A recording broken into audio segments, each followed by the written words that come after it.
Hello everyone. So this is the regenerate tropical forest that I'm about to walk into. So this is a garden that the homeowners have planted here. There is all about rebuilding and being sustainable with growth. So as the homeowner explained it to me, this side here that you're looking at, these bigger trees are producing shade for these little trees that are growing here. Some of these trees are for eating, consumption. Some of them are for, selling. Most of it, all of these plants here, some banana trees. These plants here are all going to be for reproduction to grow the soil. So this is along here, some sunflowers over there on the corner. Bananas trees, they have 5 different species of banana trees along with 5 different species of mango, along with 5 different species of I'm trying to think now, I have it written here down, avocados as well. So I wanted to talk about 2 different plants in here. So I'm heading up now to this first plant, this plant right here, these kind of long shaped leaves. This is called the low chilling hour peach. So this is bred here in Florida. Peaches actually need to grow in a cold climate, and so it's called chilling hours. They need a certain amount of cold hours and cold time. So this tree here is native for Florida. It's not native, but it was bred to be native for Florida and southern states where it's more of a tropical environment. And then the next plant that I want to talk about is actually over here. Is this plant right here. It's called okra. It's a bean that grows, and it can be used, it is from West Africa. It's food. It also can be used as mulch. Once it's kind of done growing, the season's over for okra, it will, decay, it will die, and then it will be used as compost. Again, here's another banana tree. There is so many different plants and vegetables and fruits in this tropical agricultural farm here.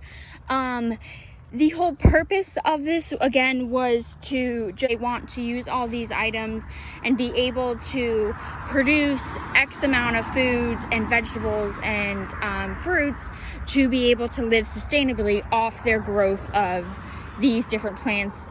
It's all about having a different balance of fruits and vegetables and shade in this garden, so they are able to just it will just cycle through. Everything will just cycle and be able to use it in the future, as well as sell some different plants and fruits to the public while eating what they can produce here for themselves.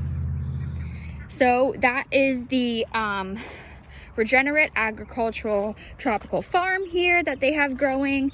Again, it's a really great and sustainable way that the Estero micro farm is trying to do. They are very adamant that they are trying to grow enough, so in the future, within a year or two, once this little garden farm produces, they won't have to go and be buying other things to eat. They can just live sustainably off this garden. Barbaros cherry tree. This tree is traditionally from Barbados. It's used for food and jam. As you can see, the cherries are kind of more of a bright red. They are much sweeter than a normal cherry. It's more of like a mix of mango and orange. It tastes very good. It's very ripe. As you can see, it's and it also has 3 seeds in it. So instead of 1 big seed, it has 3. So this tree is used for jams, in a fruit salad. So it's a very good, it tastes great. And they have flowers. So these flowers, pink flowers, are for when it reproduces. Hello everyone. Okay, so I'm at the second garden here on the Estero micro farm, and as you can see, this is sugarcane that's growing here. They have it at the end of their garden. This garden goes all the way down there.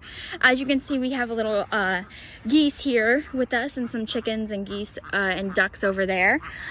So they have sugarcane growing on the back end of this garden, as well as you can see. So then we kind of start getting into some plants, different vegetables. This kind of looks like a vine of some type, so maybe it's pumpkins, it could be watermelon, and then we go into another banana tree. So this is another one of the species that they have. Again, they have 5 different ones, so it, you know, I wasn't given specifics on which one this was, but that is one. So then you're going in here, and then these look a little bit like peppers. They have a bunch of different hot peppers here, so that could be what that is. They have some flowers to try and pollinate the bees that we were just at a couple minutes ago. So it's a great way to bring in wild bees to produce the honey that they use and sell. So we're moving on here. They have some vines. This looks like basil. That can be used as a spice. Some more flowers here. They have some bigger plants like cabbage, lettuce like here, along with some more vineyard growing plants. So again, that could be watermelon or pumpkins. And then they have some more flowers. So this garden here, mostly for, you know, again, for vegetables, they use it to, you know, to grow and to eat and produce. Again, they want this to be sustainable. So they're eating what they can and selling whatever they don't eat. Again, this will hopefully one day grow much higher and they'll be able to produce much more. So that's the second garden. So I am on the other side of the Estero micro farm today, and we are looking at the Mexican tree spinach. So it's also called chaya. It is native to Mexico, but it is, as you can see, it's able to grow in the tropical climate with all the rain and the drought and the different seasons. We have those things. So as you can kind of see, the tree is kind of like gapped away a little bit here. That's because the owners here on the farm, they actually eat this, because if you cook it, you can only eat it if you have cooked it, because there is like a covering over the leaves that you know can get sick from. It's just not healthy. So they cook it and then they eat it, and it tastes just like spinach. So as you can see that they kind of just like cut away here, but if you look a little bit lower down, it's starting to reproduce. Like this is a new bunch right here. Here's a new bunch as well. So this is a great way to be sustainable. Again, they are also growing normal spinach in their garden, but this is a great way.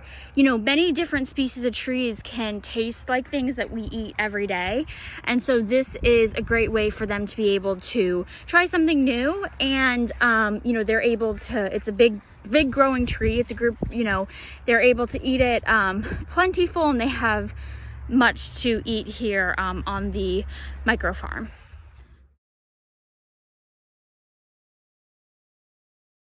And so these are a couple of the rabbits that they have here at the Estero micro farm. And so they have a couple of rabbits and things. And then I'm gonna go over here to the ducks.